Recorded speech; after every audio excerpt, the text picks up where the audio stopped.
Hello, my name is Gabrielle Hubbard, and this is my third speech and final speech for Professor Zubricks' speech class. This speech is on persuasion. Euthanasia is from the Greek meaning good death, which refers to the practice of ending a life in a way that relieves pain and suffering. Dr. Kevorkian was a pro-advocate for helping individuals who wanted to end all their pain and suffering. Kevorkian helped many individuals have a painless, peaceful death instead of prolonging living with pain meds and slowly dying. Eventually, Dr. Kevorkian was put on trial and sentenced to prison for numerous amounts of years because of his lawful acts of putting people to sleep, because it was not legal, and he did it anyway because he wanted people to have a peaceful death instead of suffering for years or days or months. Who knows? It's not right. And because of Dr. Kevorkian, many people were able to die in a painless way versus prolonged death in misery.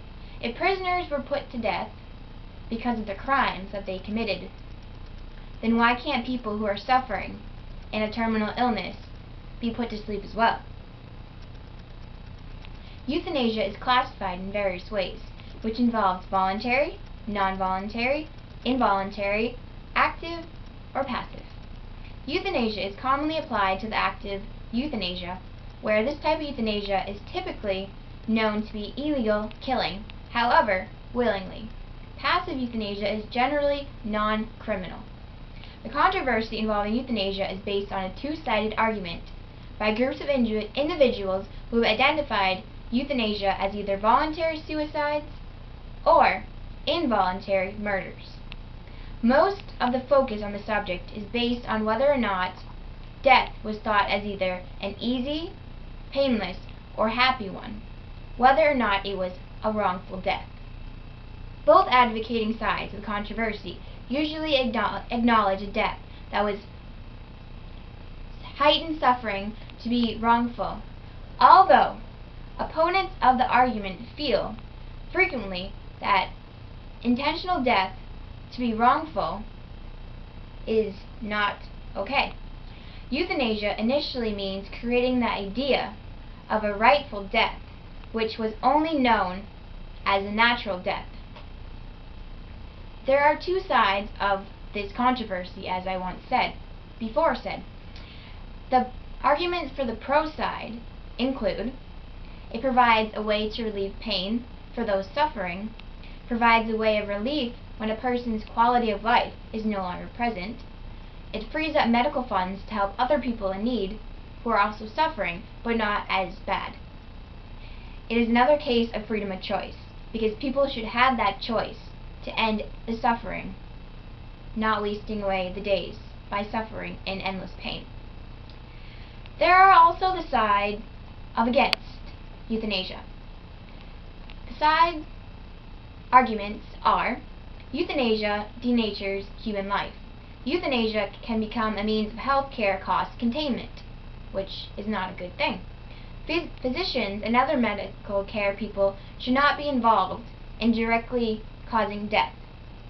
There is a slippery slope effect that has happened where euthanasia has first been legalized for only terminally ill.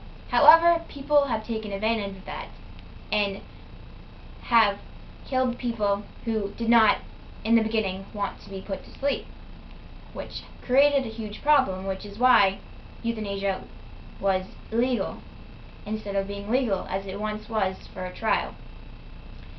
I am pro-euthanasia because I believe that people should have the right to be freed of any terminal illness and not have to suffer any extreme pain whatsoever. If animals can be put to sleep, why not humans? I would want a choice if I was in the end stages of my life, suffering, just wasting away day by day to nothing. I do not think it's right for individuals to have to suffer at all. A person should have the decision to make the agonizing pain come to a complete halt. No more pain. It's gone. In all actual, who wants to be living in their end stages of life in pain in turmoil? I know I wouldn't. If a person is so far gone that their last stages on earth are spent in misery, why bother living?